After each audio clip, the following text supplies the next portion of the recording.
Was diagnosed with retinitis pigmentosa after I had served in the Army for 3 years from 1972 to 1975 and started to notice I was having problems with nighttime. A vocational VA counselor, and he said, "What would you have done if you couldn't have been a physician assistant?" And I said, "Well, I've always been interested in political science and history." And he said, "Well, why don't you go back to school and get a master's degree," which is what I did here in Houston. "And I'd like to offer you a position. We have a vacancy for the Director of Government Relations here in Washington, D.C. I was there for 9 years full-time with Congress, the White House, the Department of Defense, and the VA. A green-tinted screen and braille lettering pops up that turns into the white Lighthouse of Houston logo. The Sightless Voices Unleashing Potential cover art pops up on screen. There's a flash, then clips of Jennifer's eye, her walking down the hall, and reading braille appear. A montage of clips from episodes of the podcast begins with Jennifer talking to our guests and smiling. It zooms in on the Sightless Voices Unleashing Potential cover art. Hey, everybody, and welcome to another episode of Sightless Voices Unleashing Potential. I'm Jennifer Parrish, your hostie with the mostie, and today we have a truly inspiring episode for you guys. We have Dr. Thomas Zampieri. Dr. Zampieri is a veteran, an advocate, and a leader with the Blinded Veterans Association. Tom has a remarkable story, you guys. His journey with military service, his experience with vision loss due to a degenerative retinal disease, and his unwavering dedication to supporting disabled veterans and wounded service members, and especially those with low vision. That's very awesome. Before we get started, I'm going to start by describing the set as usual for our blind and low vision listeners. We are seated in blue chairs with wooden tables beside us. The backdrop is a white brick wall with blue lights, and a neon lighthouse sign glows above us. So, thank you so much, Tom, for joining us today. We appreciate you coming. Oh, yes. Thank you for the invitation. Absolutely. And looking forward to sharing a story. Yay. Okay, cool. Well, so let's start by, why don't you tell us a little bit about your vision loss and what led to your work with the Blinded Veterans Association? Sure. I was diagnosed with retinitis pigmentosa, but ironically, it was after I had served in the Army for 3 years from 1972 to 1975, and after that, I had actually joined the Army National Guard after I graduated from college, and started to notice I was having problems with nighttime with vision. Mm-hmm. And that was kind of the first clue that there was something wrong, because I would get lost when I was following the other soldiers out on maneuvers at night. Right. That's a problem. Yeah, a big problem. That's a problem. Wow. And so anyway, 1980, right around there, was when they first diagnosed the early changes with the retinitis pigmentosa. Yep. Got it. Okay. And then, so let's start. We're going to kind of go back in time a little bit and talk about your military service. So what inspired you to join the military, and what roles did you, or what capacity did you serve in while you were in the Army? Yeah. I grew up in a small town up in Vermont, and I had a lot of uncles that served in World War II, actually 7 of them. Oh, wow. And I had 2 aunts that were nurses in World War II that were in the Pacific. And it had a big influence on me in the 1960s. Sure. Growing up, that, you look to do whatever you can for the United States and for America. And so I joined the Army in 1972, as I mentioned, and was an Army medic for the 3 years that I was on active duty. Can you share a memorable experience or a challenging time whenever you served in the military that shaped your perspective? Yeah, I think my interest in rehabilitation goes back to then, because we were, during that time period, the war in Vietnam was going on, and a lot of the severely wounded came back to the stateside hospitals where I worked. And so, I was an, impressionable 18, 19, 20-year-old Army medic. And here were these soldiers that were coming back with, amputations and spinal cord. And I just felt like if there was a way that I could help them, not just when I was on active duty, but later on, I think that had a big impact on the trajectory of my life. Yeah. Awesome. How did your military background influence your later advocacy work?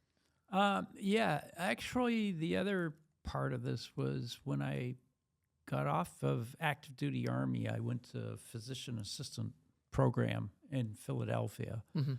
And so I'm a little unique, I guess, as far as most patients. I had 25 years of working in surgical specialties as a physician assistant. Wow. So that really, I was a provider. I was doing surgery. I worked in emergency rooms. I was kind of that type A personality during that time.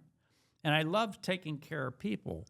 And then by the time I was about 40, though, my retinitis vision changes were really starting to impact my ability to function.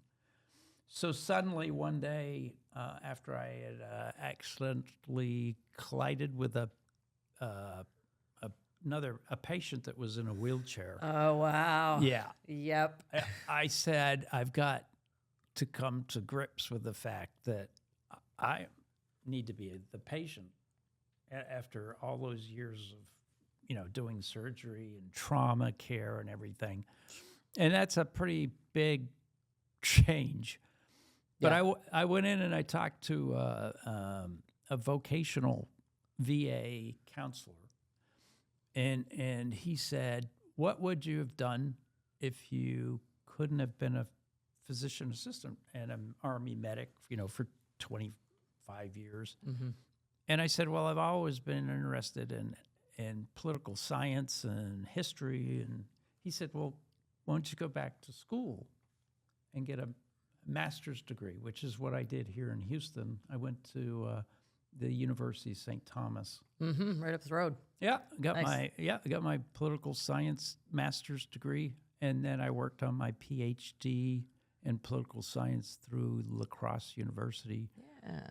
And lo and behold, that opened up all kinds of doors in this world of advocacy. Yeah. That's wonderful. And so, going back to losing your vision kind of in the process of being a physician assistant. I used to do medical transcription and we did reports for the VA. And so I've heard about all the kinds of things, that you guys have come to deal with, and it's a lot. And then to have to find yourself in the patient role after all of that, you know what I mean? Yeah. That's pretty heavy stuff. Yeah. But then and it is kind of like, what do we do now? Right. But yeah, I mean, that's wonderful that the VA, at least some sort of career counselor was able to assist you in making that decision to move forward. Because it's tough. And I get it. I always wanted. My dad was a paramedic, so I wanted to be in the medical field too, like in some way. So that's how I did it. Was like, let me start typing reports. There you go. There you go. I mean, I helped, not really, but kind of. Oh, sure. And So, I did it for 20 years. He said to me, Tom, you've taken care of, each of your individual patients one at a time, like everybody does. That's a doctor, nurse, Of course. or PA. Yeah. And he said, think of it this way. If you really want to, get involved as an advocate, you can make a difference for thousands of people. Yeah. When you change either, like healthcare benefits or other types of programs. And that made a big difference because suddenly I was saying to myself, at first it was like, oh, I'll never be able to, what am I going to do? To, oh, I'm going to impact the lives of not only, thousands of veterans in the VA system who are disabled, but also their family members who are, struggling to deal with,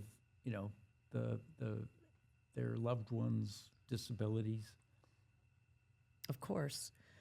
Can you tell us about some of the organizations that you worked for and the achievements that you've had when it comes to advocacy? Yes. And so what happened was I had, while I was in school, been going up to Washington, D.C.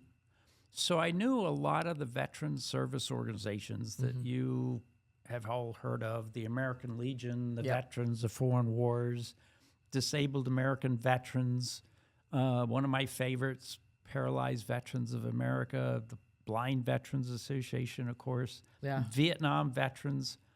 So ironically, I had become a member of some of those organizations because of my own military service. And I was at the Blind Veterans Association headquarters on one of my 3-day trips to Washington, D.C., and the executive director was talking to me about, again, policy issues and things that they were working on.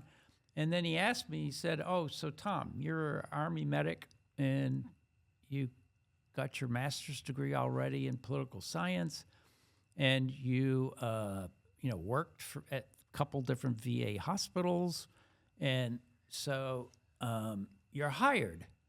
And I looked at him and said, what are you talking about? And he said, you'd be perfect as a blind, Veterans Association advocate. And I'd like to offer you a position. We have a vacancy for the Director of Government Relations here in Washington, D.C. So I said, I don't even have my resume with me. And he said, don't worry about it. He said, trust me, you've got, you clicked all the boxes of a successful advocate. Yes. And so I came home back to Houston and told my wife, I said, would you consider moving to Washington, D.C.? So we did, and I was there for 9 years full-time. Wow. Working 5 days a week with Congress, the White House, the Department of Defense, and the VA on all the different issues, whether it's benefits for education, vocational training programs, actual blind rehabilitation training programs. And then during that 9 years, I testified 35 times in front of committees. Wow. Yeah. Just a few, huh? A few. Just a few. And yeah. Wow. And also I should throw in, I worked with, because in that community, if you want to call it that, in Washington, D.C., not only did I work with the veterans organizations, but I want to say I worked with, like the American Foundation for the Blind, the American Council for the Blind. Nice. Yeah. And the National Federation for the Blind. And so the blindness community, is connected with, Blinded Veterans Association. Of course. And so there was a lot of pollination, if pollination? You will. Yeah. And we would work on issues together that were like maybe, with, congressional committees that had to do with other types of non-veteran issues. Yeah. Yeah. That's very cool that you worked with all of those agencies, because some of them, some of their views kind of differ. And so something like this can bring those folks together. You know what I'm saying? Yeah. It's obviously, to support our veterans and our wounded service members, because I can't imagine, being blind's one thing, but, to have, possibly be blinded traumatically and then have all that kind of stuff to deal with, that's a lot. It is. It's a lot. Yeah. So, wow. This is some great work. Let's go back and talk about your vision loss in some more detail. So when did you start to have symptoms, and how did you navigate your diagnosis? Oh, it was I think you mentioned it, but Yeah. let's go again. the RP patients will all probably identify with this. Yeah. I noticed the problems mostly at nighttime. At night, yeah. My eyes, quote, never adjusted to going into a dark area, or if I went out at night, I found myself famous. Tripping over the curb. Went into a movie theater with 4 of my friends. Yeah. And of course, the lights are off, and they go and sit. They go down the aisle and get seats, and I'm standing at the door. Yeah. And literally can't Navigate it. Yeah. Yeah. And suddenly the panic starts. Like, this is not right. Something else is going on. So that's And then the my visual fields got narrower and narrower and narrower, and which is consistent again with RP patients. And so, and then, you get to know people with other types of degenerative eye conditions with macular degeneration or glaucoma and other things. And you can appreciate when they describe how they have their visual problems. Yeah. What you've got. Yeah, absolutely. Yeah. You said you had 5 degrees of vision. So currently. Is it still like, when you look out of your pinhole, is it still, I call it a pinhole. I've known many people with RP. That's what they call it. Right. So when you look out of there, is it still clear out of that little bit? Yeah, the central vision finally, at age 70, my central vision starting to get fuzzy. Yeah. And so right up until really a year ago, even though I was down to 5 degrees of constricted field, my central vision with glasses, I could still see my computer, with large font and things like that.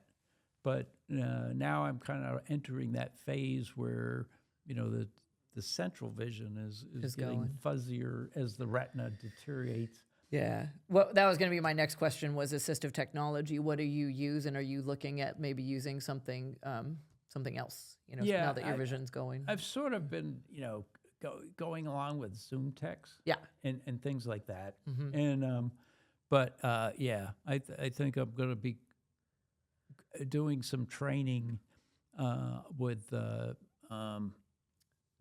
more of the other. With JAWS, probably. Have you heard of JAWS? Yeah. Okay, got it. Yeah. So if you're coming here, we have amazing assistive technology trainers here. Shout out to Rose and Steven.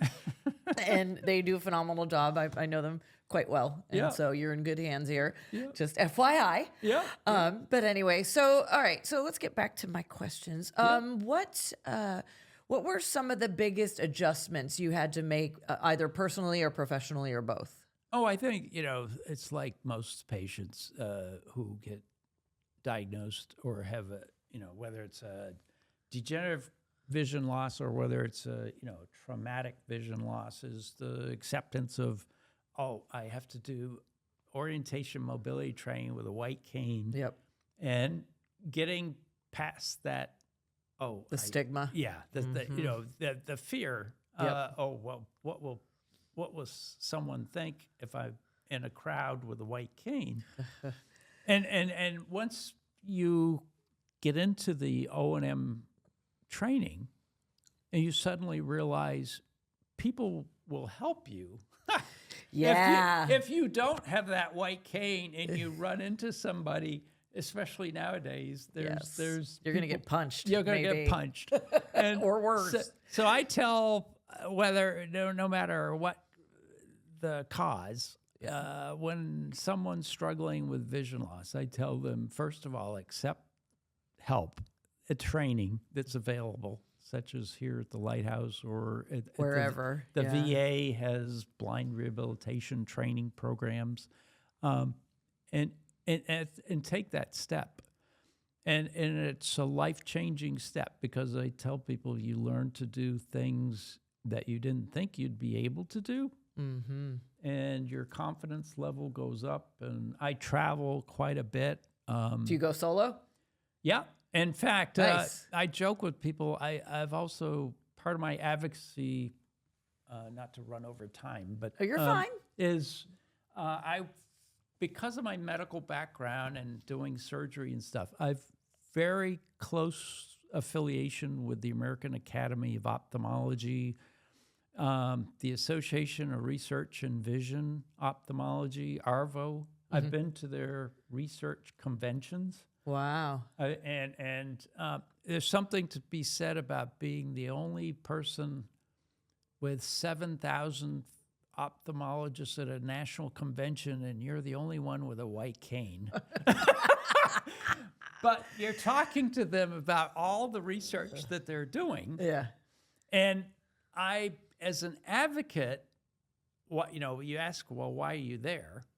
First of all. And it's because they know me because I went to Congress to get additional funding for the National Eye Institute at NIH, to get funding in the Department of Defense for vision trauma research. And then I advocated for VA funding for research. So the researchers know me in that role, reading articles that I've written on, different, funding advocacy for, different committees in Congress.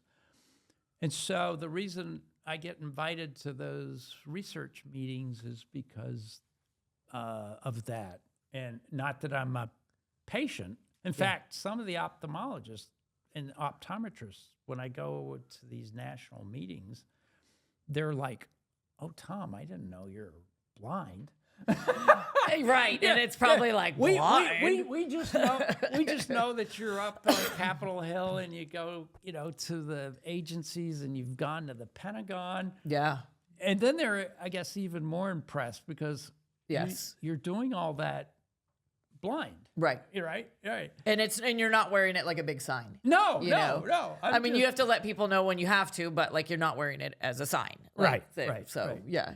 That's wonderful. And so, and it also is rewarding because I get to meet with these researchers that are working on, retinal disease research, or glaucoma, or, corneal disease research, corneal transplants. Yeah.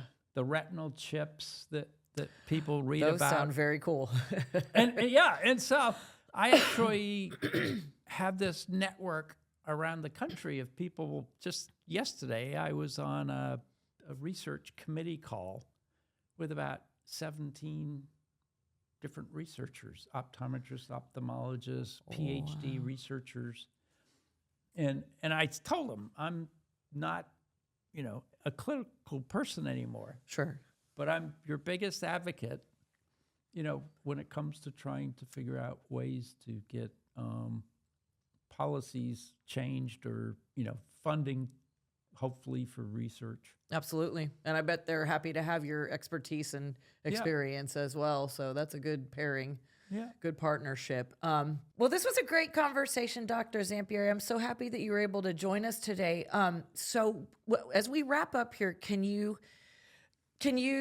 give us some final advice for veterans that are adjusting to vision loss and seeking support or resources or anything to help them gain their independence? Yes, and that's a great way to end this.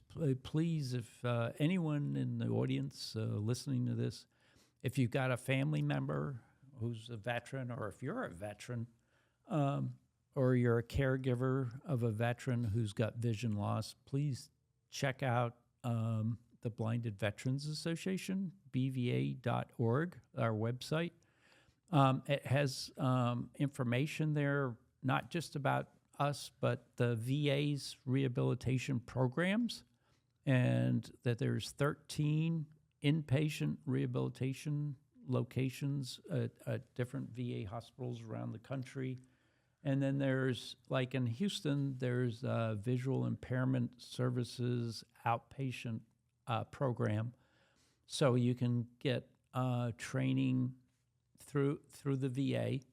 And it's important for people to know that you don't have to have been injured and to be eligible for care. Any veteran can enroll and seek those benefits. Got it. Got it. Okay, wonderful. Well, and I will say that it is truly inspiring to hear about your dedication to service and the impact that you've had on so many lives. So we really appreciate you telling your story today with us. So again, thank you for being here. Yeah. To our listeners, we hope you found this episode both educational and uplifting. Remember, you can find more episodes of Sightless Voices Unleashing Potential on our YouTube channel or wherever you get your podcasts. And remember, guys, your feedback for future episodes is always welcome. So please hit us up. We would love to hear your thoughts and what you'd love to see on our show moving forward. So be sure to follow the Lighthouse of Houston on social media for updates and visit our website, HoustonLighthouse.org, to learn all about upcoming programs and events and all kinds of good stuff we got planned. So there's never a dull moment here at LOH. Until next time, y'all, stay strong and stay empowered.